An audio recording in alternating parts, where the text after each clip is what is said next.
Paalala muli mga kapuso, doble ingat sa pagmamaneho lalo na kapag masama ang panahon at basa ang kalsada. Sa Rojas Boulevard sa Maynila, isang closed van ang tumagilid kaninang madaling araw. Balitang hatid ni Mav Gonzalez.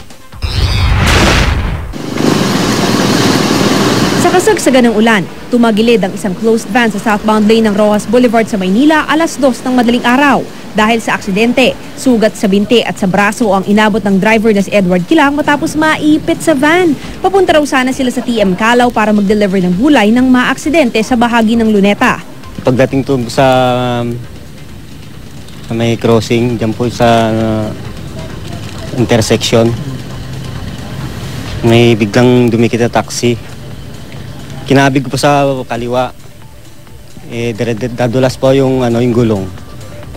Paggabi ko na din kanan, dire-diretso na po, umikot na po kami. Hindi naman daw mabilis ang takbo nila, pero madulas raw ang kalsada dahil umuulan.